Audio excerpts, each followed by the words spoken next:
नारायण नारायण। धर्म भीरुता पर दृष्टांत। एक बणिक का।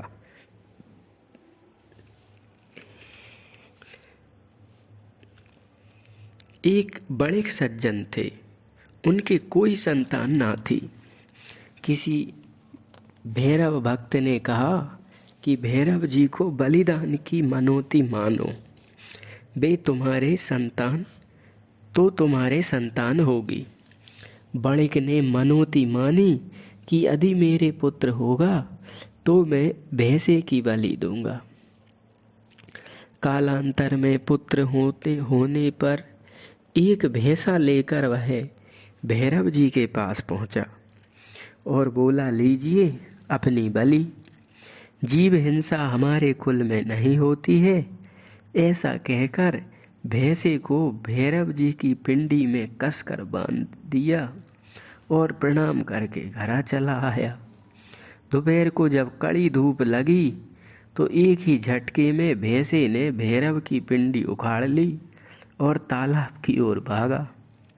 तब हंस कर शीतला जी ने पूछा, भैरव जी, आज यह कौन सी लीला कर रहे हो? भैरव जी ने कहा, अभी आप किसी बणिक के पाले नहीं पड़ी हो, अतः हंस रही हो। मेरी चाहे जैसी हालत हो, उस चतुर अहिंसक बणिक पर मैं क्रोध भी तो नहीं कर सकता। उसने अपना काम बना लिया, मुझे बलि भी दे दी और स्वयं हिंसा से भी बच गया। भक्त के भाव से आज निर्बल देसी जबर बकरा, यह कहावत सच्ची हो गई। बलि बलवान और बलि का भोक्ता मैं निर्बल हो गया। रात को भैरव जी ने गांव के मुखिया को स्वप्न दिया कि मैं तालाब में हूँ, यहाँ से निकालकर यथा स्थान मेरी स्थापना करो। आज से मेरे यहाँ कोई जीव की बलि नहीं देगा। इस प्रकार बणिक भक्त के द्वारा अहिंसा परमो धर्मा का प्रचार हो गया, हिंसा बंद हो गई। ऐसे होते हैं बनिया भगत। अगला दृष्टांत एक किसान का। प्रेमी बावले पर दृष्टांत। एक किसान रस्सी बनाने के लिए पलाश की जड़ खोदने लगा तो उसे एक मोहरों से भरी हंडिया मिल गई। उसे बड़ी प्रसन्नता हुई, मानो कहीं मिट्टी लगने से मोहरें चमक नहीं रही थी। उसने सोचा कि नदी में धोकर साफ कर लूं, उसके बाद बाजार में बेचकर पक्की हवेली बनाऊंगा। देव योग से धोते समय हंडिया हाथ से छूट गई और अथाह नदी में डूब गई तो उसे महान दुख हुआ, पागल हो गया। घर को आया, स्त्री से पूछा, ढाक की जड़ नहीं लाए? स्त्री ने पूछा, छेवले की, पलाश की। बोला, हाय, मेरी धोबत में गई। इसी वाक्य को रटता हुआ इतस्ता घूमने लगा। एक दिन उसका एक मित्र मिला, उसके पूछने पर सारी बात बताकर कहा, हाय, मेरी धोबत में गई। मित्र को दुख हुआ कि इसके पास मोहरें रहती तो उसमें से 150 हमको मिल जाती। उसने कहा, पाई तो धोई क्यों? वह भी उसी की तरह पागल हो गया। दूसरे की ना सुनकर अपनी ही धुन में दोनों मतवाले रहते। इसी प्रकार जिस प्रेम की प्राप्ति हो जाती है वह प्रसन्नता से मतवाला हो जाता है, अपनी धुन में मस्त रहता है। जो कोई उससे वार्तालाप करता है उसकी भी वह दशा हो जाती है। इस प्रकार छप्पय में आए सभी भक्त प्रेम रंग में रंगे थे। श्रीनाथ भट्ट जी की कथा चतुर्थे खंड से उसी में दृष्टांत आया। अगला दृष्टांत एक वैश्य का।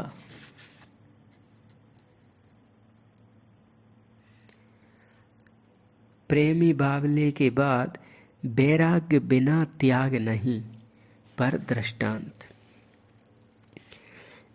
एक वैश्य एक सड़क किनारे एक वैश्य सज्जन रो कर रहे थे कि अब मैं घर वालों का मुख ना देखूंगा।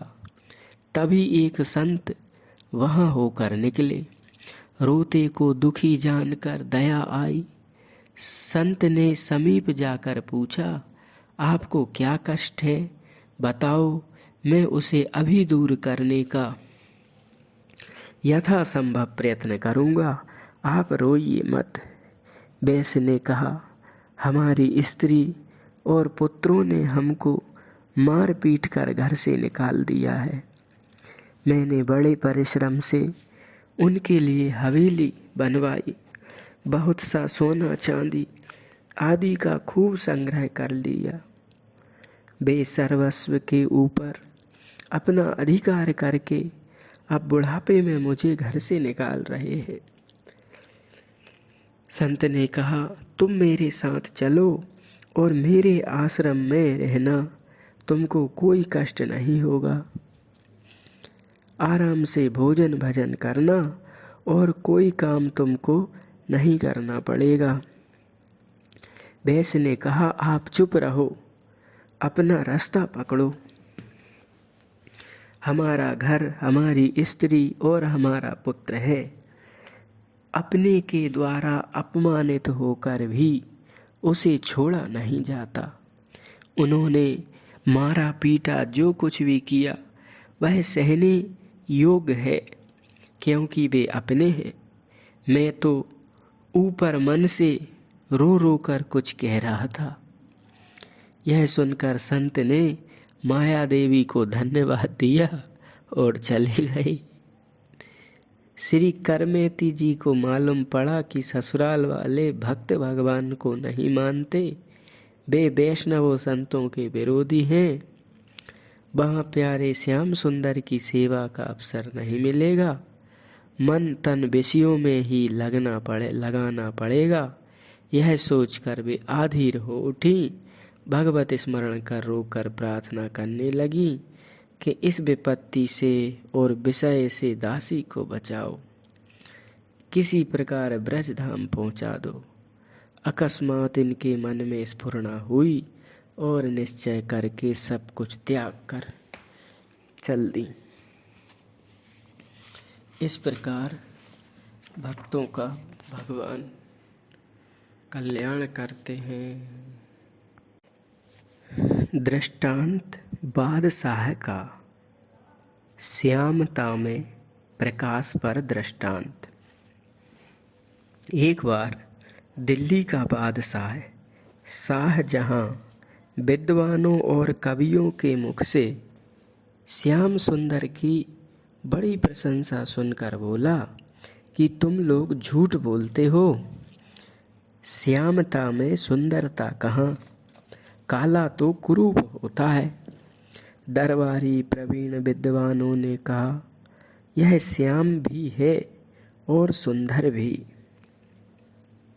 तीनों लोकों में इससे अधिक और कोई दूसरा सुंदर नहीं है। यह सुनकर बादशाह ने बड़े बड़े चित्रकारों को बुलाया और उनसे कहा, तुम श्याम सुंदर का ज्यों का त्यों एक एक चित्र बनाओ।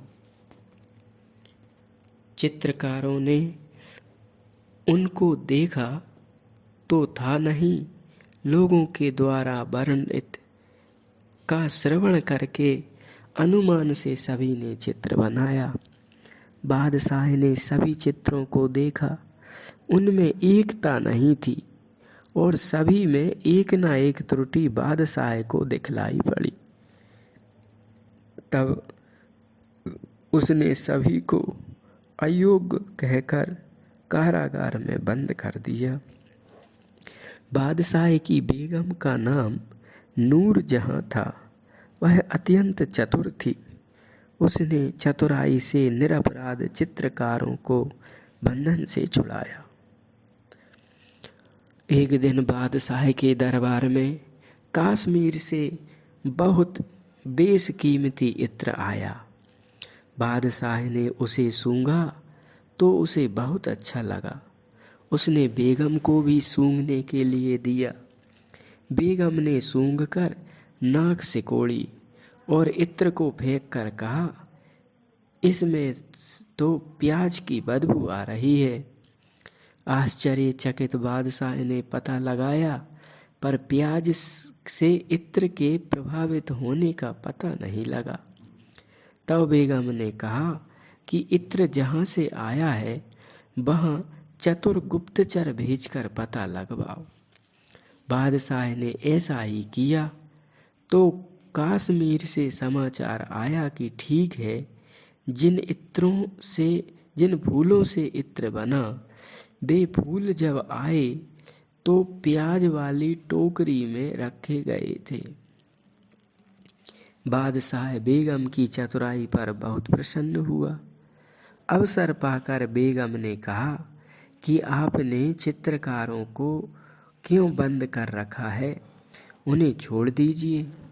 बादशाह ने कहा, ये लोग श्याम सुंदर का हूबहू चित्र नहीं बना सके, अतः बंद है। बेगम ने कहा, उनका चित्र बनाना सहज नहीं है, बहुत कठिन है, या यूं कहिए कि असंभव है। पहले आप जैसा रंग मंगवा कर दीजिए। जितने रंग हैं ये सब तदनुरूप नहीं है, कैसा रंग चाहिए? यह पूछने पर बेगम ने कहा, आंख की पुतरी का रंग कुछ कुछ मिलता है, वैसा रंग मंगाइए तो शायद चित्र बन जाए। बादशाह ने सोच विचार कर कहा, ठीक ठीक, वैसा रंग तो नहीं मिलेगा। बेगम ने कहा, तो फिर चित्र कैसे बनेगा? प्रसन्न होकर बादशाह ने चित्रकारों को मुक्त कर दिया। तात्पर्य है कि उनके दिव्य चित्र भक्त के हृदय और नेत्रों में बन पाते हैं।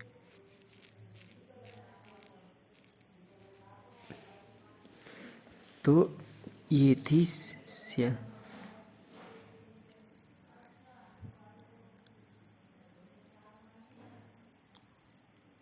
श्यामता में प्रकाश। श्री विदुर जी भूषण त्याग पर दृष्टांत।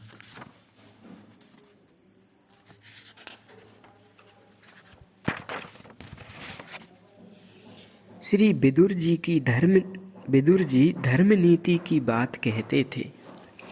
इससे दुर्योधन ने इनको पांडवों का पक्षपाती मानकर भरी सभा में इनका तिरस्कार किया। साधु स्वभाव से सहर्ष इन्होंने उस दरबार का त्याग किया।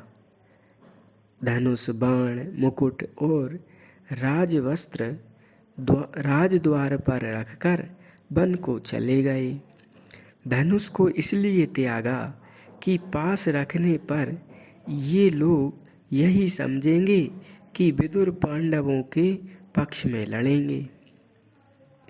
कौरव पक्ष के त्याग का कारण यह है कि इन्हें श्री कृष्ण छोड़ चुके हैं, अतः ये हैं तो चक्रवर्ती, परंतु मृत्यु के तुल्य है। इनके ग्रह में कुशल नहीं है, अतः इनका त्याग किया। पुनः अब हम वनों और तीर्थों में विचरेंगे, उसके अनुरूप वेश रहना चाहिए। अस्त्र शस्त्र राजा या बधिक के चिन्ह है, अतः त्याग दिया। उसी प्रकार करमेती बाई ने भी त्याग कर दिया था।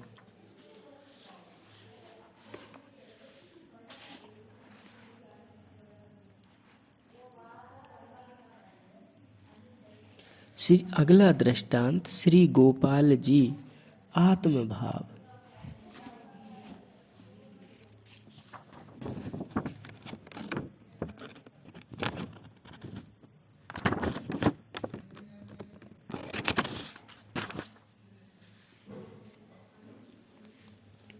एक बार इनके फोड़ा हो गया। गोपाल जी का दृष्टांत आत्मभाव पर। एक बार इनके फोड़ा हो गया। किसी ने कहा कि बबूल की हरी पत्ती तोड़कर लाओ और पीस कर फोड़े पर बांध दो तो जल्दी ठीक हो जाएगा। तब श्री गोपाल जी ने कहा कि वृक्षों में भी प्राण होते हैं, उनके पत्ते तोड़ने में उन्हें कष्ट होगा।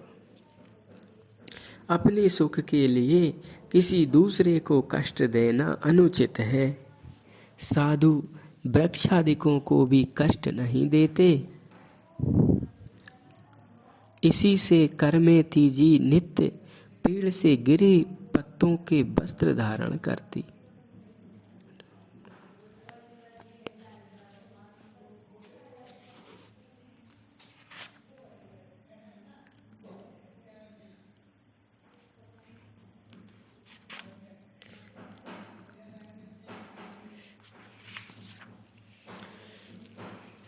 अगला दृष्टांत श्री बनवारी दास का। बेपरवाही पर दृष्टांत। श्री दारा सिको बादशाह के यहाँ मुंशी बनवारी दास जी लिखा पढ़ी का काम करते थे। ये बड़े ईमानदार और कार्यकुशल थे।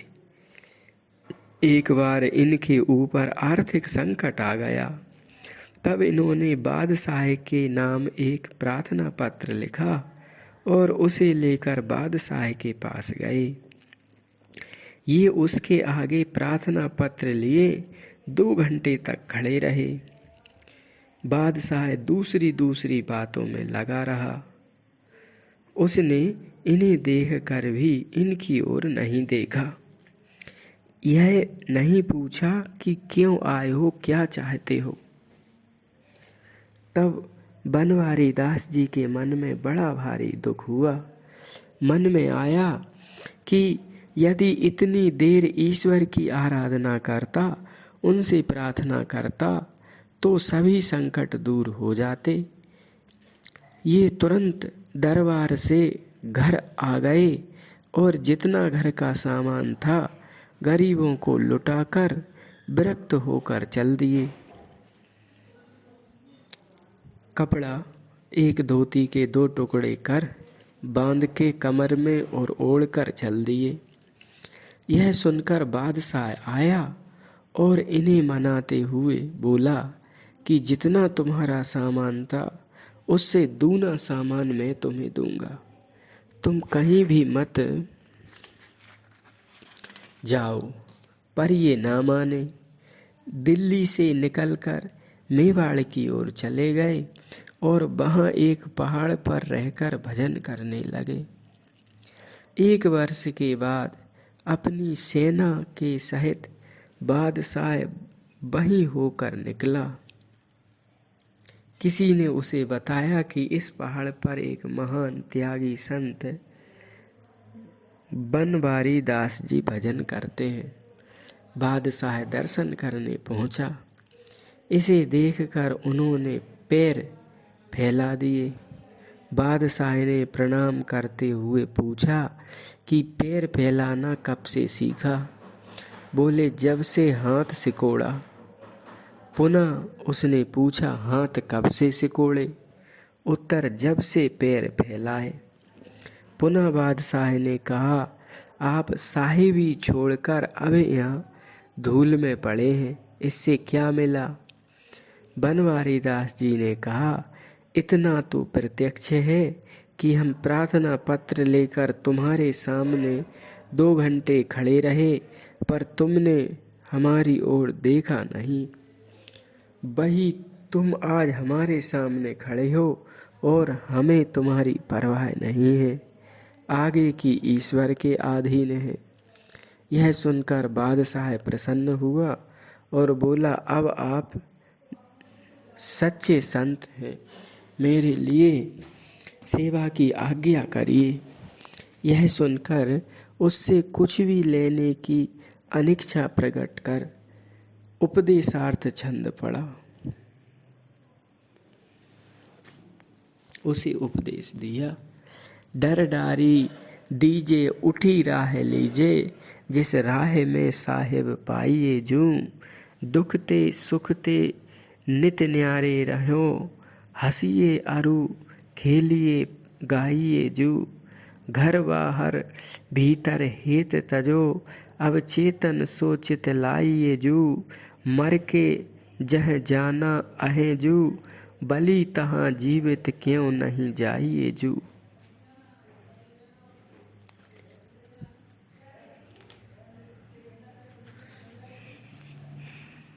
अगला दृष्टांत।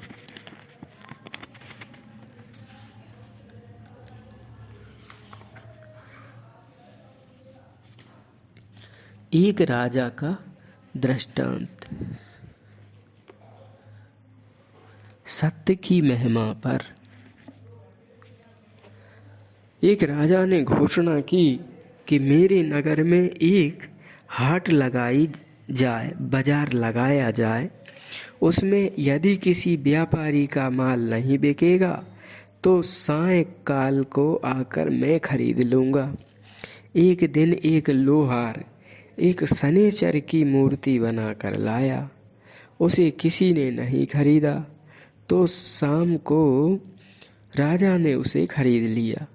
मंत्रियों ने मना किया कि इसे आप ना खरीदें, क्योंकि जहाँ शनिचर रहता है वहाँ से लक्ष्मी चली जाती है। राजा नहीं माना, सत्य की रक्षा के लिए खरीदा। राजा रात को जब भोजन करके सोया तो लक्ष्मी ने आकर राजा से कहा, राजन, तुम्हारे यहाँ शनिचर आ गया है, इसलिए मैं जा रही हूँ। राजा ने कहा, आप साहर्ष चले जाएं।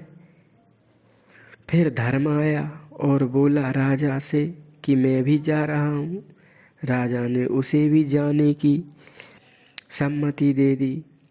अंत में सत्य आया और राजा से बोला, तुम्हारे यहाँ शनिचर आ गया है, इसलिए मैं नहीं रह सकता, मैं भी जा रहा हूँ।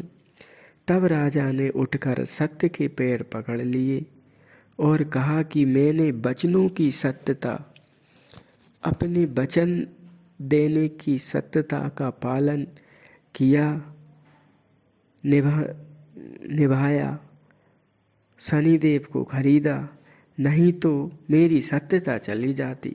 फिर आप क्यों और कैसे जाएंगे? मैंने तो आपको अपनाया है।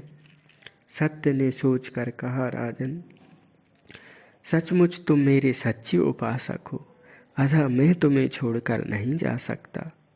सत्य के रुकने पर धर्म और लक्ष्मी को भी वापस आना पड़ा। अतः सिद्ध है कि सत्यता में, धर्म में लक्ष्मी का स्थिर वास है। इसलिए प्रसिद्ध दोहा कहावत है, सत मत छोड़े सूरमा, सत छोड़े पत जाए। सत मत छोड़े सूरमा, सत छोड़े पत जाए। सत की बांधी लक्ष्मी, फिर मिलेगी आय। सत की बांधी लक्ष्मी, फिर मिलेगी आय। अतः सत्य धर्म का पालन करो। शिवी दधीचि हरिश्चंद्र नरेशा, सहे धर्म हित कठिन कलेशा। अगला दृष्टांत टिटहरी का। टिटहरी पर दृढ़ विचार पर दृष्टांत। एक समय तट पर रखे टिटहरी के अंडे समुद्र की लहर में बह गए। टिटहरी ने प्रण कर लिया कि मैं समुद्र को सुखा दूंगी।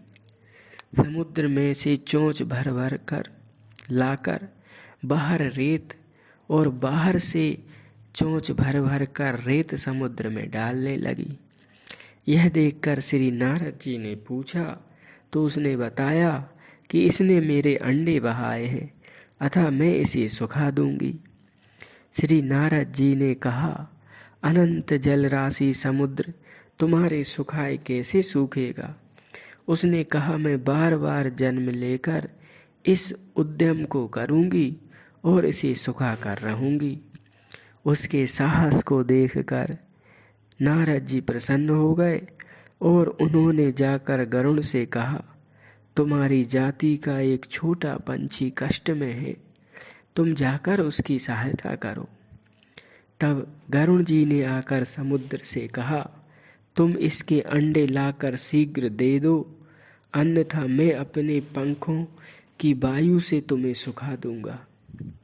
गरुड़ जी को कुपित जानकर समुद्र ने अंडे लाकर दिए। इस दृढ़ता से जो सेवा आरंभ करता है उसे प्रभु कृपा से सिद्धि, मन की एकाग्रता प्राप्त होती ही है। सच्चिदानंद भगवान की जय। दृष्टांत,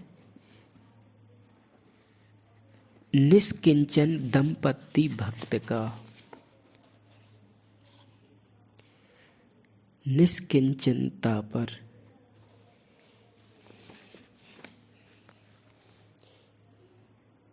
एक निर्धन परम संतोषी भगवान के महान भक्त थे। यथा लाभ संतोष करना उनका स्वभाव था।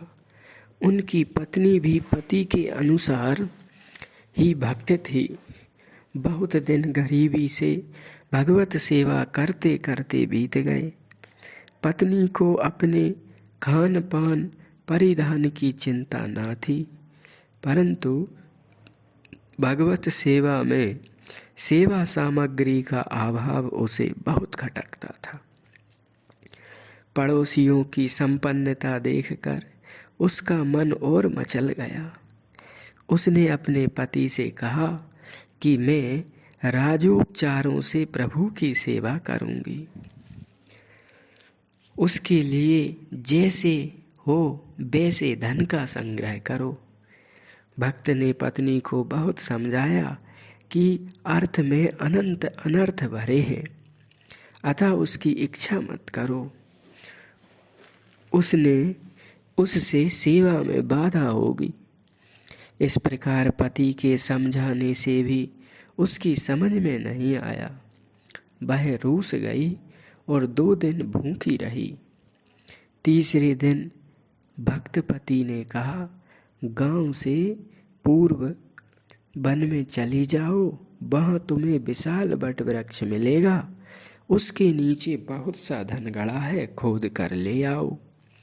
प्रसन्न होकर स्त्री गई और जब धन खोदने लगी तब धन के देवता की आवाज आई कि आज तुमने जो श्री ठाकुर जी को जल की झारी अर्पण की है उसका फल हमें दे दो, तब उसके बदले में धन ले जाओ।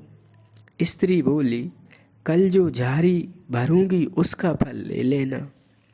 तब देवता ने कहा, उसका फल वैसा नहीं होगा। यह सुनकर बिना धन लिए ही जब लौट गई कि धन की कामना मात्र से सेवा छूटी। धन मिलने पर न जाने कौन कौन से अनर्थ होंगे। पति की बात समझ में आ गई। निष्किंचन भाव से ही सेवा करके संतुष्ट करने लगी।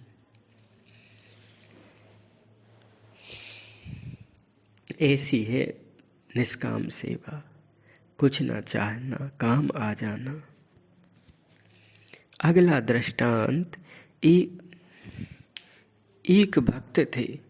उनके पास धन घर आदि कुछ भी ना था। एक दिन उन्होंने एक टोकरी बहुत अच्छे पके आम देखे। श्री ठाकुर जी के योग्य समझकर उन्होंने उसे 1 रुपये में खरीद लिया और भोग लग जाने के बाद रुपया देने का वादा किया। नदी के जल में धोकर आम श्री ठाकुर जी को अर्पण कर दिए। इतने में फल वाले ने आकर कहा कि लाओ रुपया दो। उसी क्षण रुपया ना दे सके वे, अतः वह आम के फलों की टोकरी उठा ले गया और दूसरे किसी भक्त साहूकार को बेच दिया। उसने जब भोग लगाया तो आमों के भोग को स्वीकार ना करके श्री ठाकुर जी बोले, ये आम मेरे खाए हैं। अमुक भक्त ने भोग लगाया था, उसे मैंने स्वीकार किया। उस भक्त की महिमा जानकर साहूकार ने ढूंढकर उसका दर्शन और सत्संग किया। ऐसे ही महिमा है भाव प्रेम की।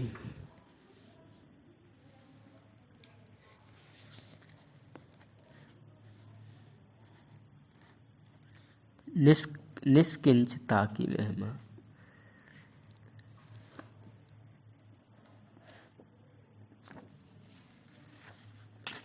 अगला दृष्टांत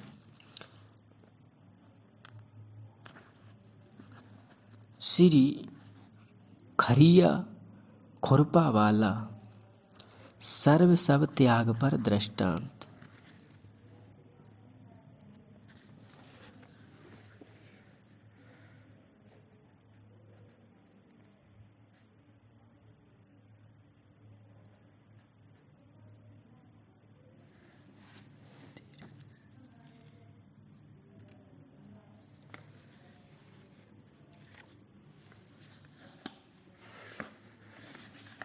एक बार सूर्य ग्रहण के अवसर पर कुरुक्षेत्र में बहुत से धार्मिक लोग एकत्रित हुए। सभी ने स्नान एवं यथाशक्ति दान किया। कड़ी धूप में कुछ यात्रियों के समूह पर बादल ने छाया कर रखी थी। वे जिधर भी जाते उधर बादल की छाया रहती। सभी लोग परस्पर विचार करने लगे कि हम सभी पुण्यवान हैं, अथवा हम सभी में कोई एक पुण्यवान है जिसके प्रभाव से सभी पर छाया है। परीक्षा के निमित्त समूह में से एक एक करके चलने लगे। उनमें एक घसियारा था। जब वह चला गया तो उसके ऊपर छाया करते हुए बादल भी उसके साथ चले। तब सभी ने पूछा कि बताओ, आपने कौन सा पुण्य दान किया है? घसियारे ने कहा, मेरे पास कुछ था ही नहीं, केवल घास खोदने बांधने के लिए खुरपा खरिया थी। इसी से मैं जीविका चलाता था और घर धन आदि कुछ भी मेरे पास नहीं था। मैंने तो केवल खरिया खुरपा का ही दान किया है। सभी ने समझ लिया कि इसने अपना सर्व सब दान किया और इसे दान का अहंकार नहीं है, इसलिए हम सब में यही श्रेष्ठ दानी पुण्यात्मा है। जिसने अपने संपूर्ण राजकोष आदि का दान किया वह श्रेष्ठ प्रमाणित नहीं हुआ, क्योंकि उसे अपने दान का अहंकार था।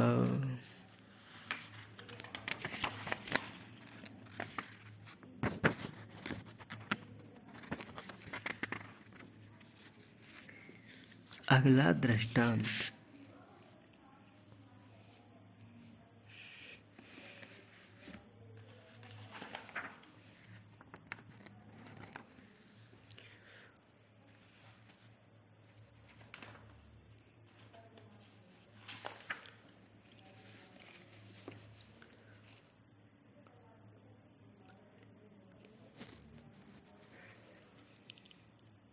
श्री माधव सिंह जी का शरणागति पर दृष्टांत।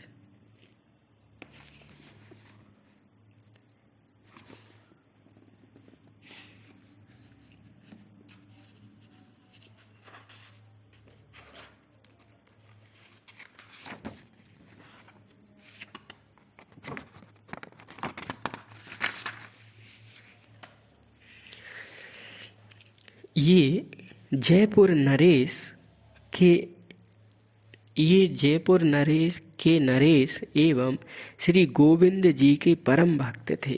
श्री माधव सिंह जी महल से गोविंद मंदिर तक साष्टांग दंडवत करते हुए जाकर दर्शन करते थे। एक बार एक विदेशी अपराधी आपकी शरण में आया। रक्षा का आश्वासन देकर आपने उसे अपने महल में सुरक्षित रख लिया। ब्रिटिश शासन को पता चला तो उन्होंने इस अपराधी को हमें दे दो संदेशा भेजा। आपने अस्वीकार कर दिया। इस पर कुपित होकर उन लोगों ने इन्हें धमकी दी कि आप गिरफ्तार कर लिए जाएंगे और राज्य भी जब्त कर लिया जाएगा। भयभीत होकर श्री माधव सिंह जी ने उस अपराधी को शासन के हवाले कर दिया। इससे श्री गोविंद जी रुष्ट हो गए। अब श्री मूर्ति के दर्शनों का आनंद जाता रहा। ध्यान में भी प्रभु की छवि नहीं आती। शरीर में भयंकर रोग हो गया। जब आपने श्री गोविंद की बहुत विनती की और शरीर का त्याग करने के लिए तैयार हो गए, तब श्री गोविंद जी ने आदेश दिया कि दूसरा मंदिर बनवाकर उसमें मेरी मूर्ति स्थापित करके पूजन करो और नित्य नए पदों की रचना करके सुनाओ। आपने इसी अनुष्ठान को प्रारंभ किया। कालांतर में निरोग होकर भगवत कृपा पात्र हुए। श्री हरिदास जी ने शरणागत का त्याग नहीं किया। इस प्रकार यह दृष्टांत था श्री माधव सिंह जी का शरणागति पर। अगला दृष्टांत श्री छत्रसाल का गौरव वंश पर। पन्ना के राजा छत्रसाल जी थे। एक बार दिल्ली बादशाह के दरबार में सभी राजा उपस्थित हुए। छोटे छोटे राजाओं को संबोधित करके उनका तिरस्कार करते हुए बादशाह ने कहा, तुम सभी आधीन हो। इस समय कौन सा पराक्रम दिखा सकते हो, क्या कर सकते हो? यह सुनकर सभी राजा चुप रहे। पन्ना नरेश में वीरता जग पड़ी। उन्होंने म्यान में से तलवार निकाली और कड़क कर बोले कि मैं सब कुछ कर सकता हूँ और तुम्हें भी अभी मार सकता हूँ। भयभीत बादशाह ने पन्ना नरेश की प्रशंसा की और कहा कि तलवार म्यान में रख लो। उन्होंने कहा कि यह अमोघ है, बिना बार किए म्यान में नहीं जा सकती। बादशाह ने कहा तो खंबे पर मार दो। उन्होंने मारा, तलवार आर पार गई। बादशाह ने कहा, अब मैं ऐसा कभी ना कहूँगा।